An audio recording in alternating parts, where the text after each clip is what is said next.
Good evening. I'd like to call the board meeting for the Village of Cary for November 21st, 2023 to order with roll call, please. Walrath. Here. McAlpine. Here. Collier. Here. Thank you. Would you join me in the Pledge of Allegiance? I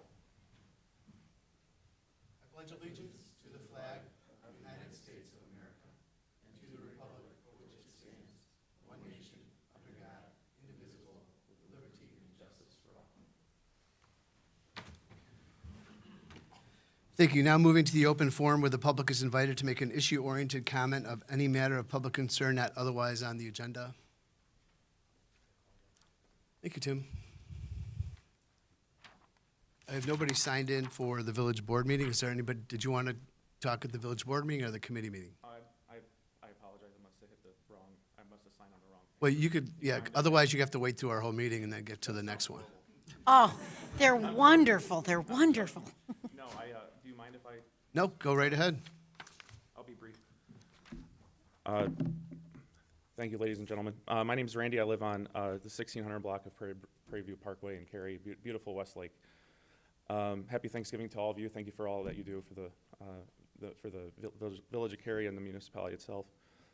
I recently had a newborn, so I find it my fatherly duty to kind of take more of an interest into how the village allocates its funds, since we currently plan on putting both our children through the District 26. So I wanted to, sitting there looking into my son's eyes and my daughter's eyes, I'm like, I should probably take more of an interest.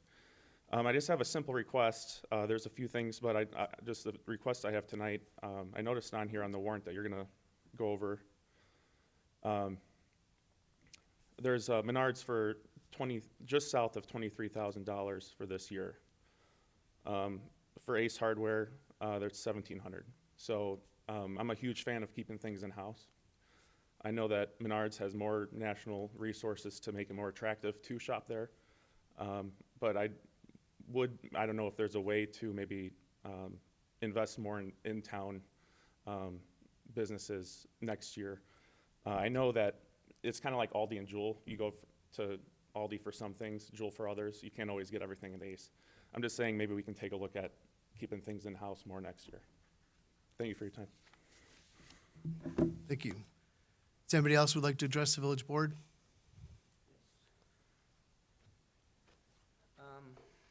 I don't know how you guys address the. Could you state your name and address for the record, Chris please? Reiki. I live at 446 Lloyd Street.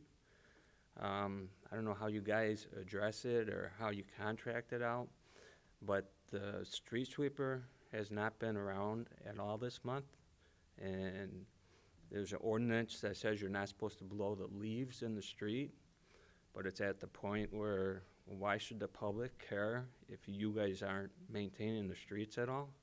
Because there's leaves, they're not our leaves, but why you don't support us, you don't give us any bags, you do nothing as far as the leaves. And you look around, people don't care they're blowing the leaves in the street. Why should we have to follow that ordinance? I mean, you guys are running the sweeper. We called about it, so it'd be 2 weeks. It's not been around in November at all. All right, thank you very much. Is there anything And- else? Yes, it's pretty sad that Rotary Park, you cannot enjoy that because it's still not done, and it would have been nice to have that done for the fall. And to this day, to this moment, I was out there today, and it is still not done. Well, it's not done. The shelter? Yes. Yeah, that's contractor delays. That, believe me, we would wanted it done earlier, but we're at the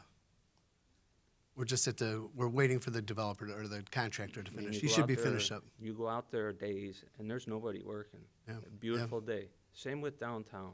Yep. You spend all that money. That contract was supposed to be done in October. That's right. And here we're going into November That's or right. December, and it still is not done. You're right. I mean, is it going to be done by the Should be done this year. December 6th, though? Or are we going to have to I look? don't know. I don't know what the date is. We're working on it. Our public works director, village administrator, and I were out there last week. We're in contact with the contractor. We're hoping to wrap it up within the next couple of weeks. Okay. Thank you. Is there anybody else who would like to address the village board? We'll go ahead and close open forum at 6:05. A couple things on my agenda, or my mayor's report. First is a proclamation for National Impaired Driving Prevention Month. Whereas the December holiday season is traditionally one of the most deadly times of the year for impaired driving, and whereas thousands of families across the state and the nation, holidays are at a time to remember holidays are a time to remember loved ones lost, and whereas the Village of Cary is a proud partner with the Illinois Department of Transportation's Division of Traffic Safety and other traffic safety programs in the effort to make our streets safer. Now, therefore, I, Mark Kaunick, Mayor of the Village of Cary, do hereby proclaim December 2023 to be National Impaired Driving Prevention Month in the Village of Cary, dated this 21st day of November 2023. I just wanted to make I'm sure everybody knows about it, but I'd like to congratulate the Cary Grove football Trojans. They're going downstate this coming Saturday for 6A. They'll be playing East St. Louis at 1 o'clock down at ISU. So we wish them nothing but the best, and they will show us proud. So thank you for that. Moving on to our consent agenda, I will entertain a motion to approve consent agenda items A through E as shown on the village's website and is displayed on the video monitor during the village board meeting. So moved. Second? Roll call, please. Collier, Yes. McAlpine, Yes. Walrath, Yes. Count Yep. Yes. I never get to vote. I should make, Okay, moving on to items for separate action. I will entertain a motion to approve the receipt and acceptance of the annual comprehensive financial report, ACFR, for the fiscal year ended April 30th, 2023, and the auditor's required communication letter. So moved. Second. Thank you. Kelly? Good evening, Mayor, Board. Tonight we have Ed Tracy from Selden Fox here to present some of the audit financial data for you today. Well, thank you for having me here this evening. We did our audit, came out in late August and early September to do our audit procedures. Our procedures really consist of two phases. The first being to take a look at your internal control systems. We do that by first identifying what we consider to be the significant control systems and for the village. And it's the cash receipts system, the purchasing / cash disbursement system, and the payroll systems. We document our understanding of those systems through conversations with management and performing walkthroughs of selected transactions. Then we perform further testing of the internal controls to determine to the extent we can rely on those to performing our other procedures. When we test controls, we're looking to see that there's proper segregation of duties between different departments and between different individuals, proper approvals of transactions, and proper documentation and support. As I mentioned before, we do that just to determine the extent we can rely on those controls when designing our substantive procedures. Our substantive procedures are done first by taking a look at different areas of the financial statements and determining the amount of the inherent risk within those audit areas, and then what controls are in place to alleviate that risk. Our focus is always on the significant areas, whether they be large balances or balances that have the highest risk of misstatement. And some of the typical substantive procedures that we perform include confirming balances with third parties, reconciling subsidiary ledgers to the trial balance, and vouching significant transactions to supporting documentation. As the results of our audit, well, first of all, on the testing and control side of things, we did not have any exceptions in our testing. The controls appear to be operating in place and operating effectively. We did not have identify any what we would call material weaknesses or significant deficiencies. Those types of things would be brought to your attention in a management letter, but we did not identify any of those in our testing. We did make 6 adjustments to the fund financial statements. Most of these related to long-term assets and long-term liabilities in the water fund, some of which information became available after the end of the year, and so we kind of made those adjustments, information that came from actuaries for your pension and other post-employment benefit plans. We also then, the financial statements do include a second set of what's called the government-wide financial statements, and so we have to convert some of your funds statements to those government-wide statements, and we did that as well from schedules provided by management as well as other procedures. And these were adjustments that we make every year, typical. Just a few financial highlights for the year. The general fund revenues exceeded budget by 2.3 million or 21% for fiscal year '23. Included in that 2.3 million revenue over budget was grant revenue, which exceeded the budget by 1.2 million, and this was the ARPA money. Half of it was received last year, half received this year. It was all recognized in this year because it was utilized, to offset expenses in the current year. So the budget only had like 50% of the total ARPA grant, but because of the timing of the recognition, there was 100% of that revenue was recognized in the current year. Other key intergovernmental and tax revenues that were over budget included income tax revenue exceeded budget by 420,000, sales and local use exceeded budget by 280,000, and the replacement taxes exceeded budget by 210,000. On the expense side, in the general fund revenue, our expenses were pretty much right on budget. There's a $15,000 difference versus budget on a $9.5 million budget, so we pretty much hit budget exactly there. And at the end of the year, the fund balance represented about 72% of your annual expenses.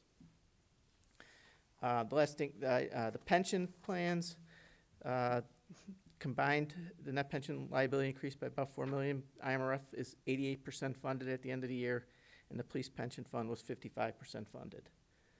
This year, we'll also have to issue a single audit opinion because the ARPA money that you recognized exceeded $750,000. When you do that with federal funding, you're required to have a separate single audit opinion, which is more of a compliance type opinion and an internal control, and that will be also an unmodified opinion. We didn't find any. We take a look at how the program funds were used and if they were in accordance with the federal program requirements, and we found that to be the case as well.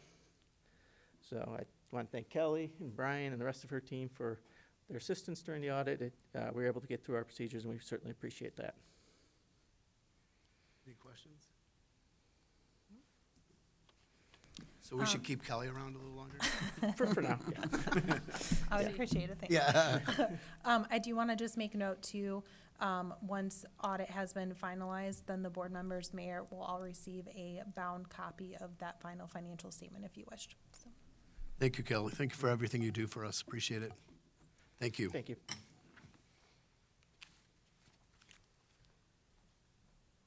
I'm moving on to administrator's report. Oh, how about if we vote? I got ahead of myself. Roll call, please. McAlpine? Yes. Walrath? Yes. Collier? Yes. Count Yes. A resounding yes. Okay, now I'll move on. Administrator's report. Director Morimoto. Nothing additional from me. Did I say director? Administrator. Oh my gosh. I'm going to rewind this whole night. Department head reports. We'll start with Chief Finland. Nothing tonight, thank you. Director Noonan. Just a real brief, as we all see in downtown, the streetlights were turned on Friday. We're working very closely with the other electrical contractors to get those intersection lights up and running and those temporary ones down. In Rotary Park, we are waiting on 2 capstone bricks, and once those are installed, Mason will be back to finalize that and close that project out. Okay. Thank you. Thank you. I'm assuming Kelly's got nothing for us tonight. Yeah, nothing else. Thank you. Any future agenda items in discussion by the village board? None said. I will entertain a motion to adjourn. So moved. Second. All in favor? Aye. Aye. Any opposed? We are adjourned at 6:14.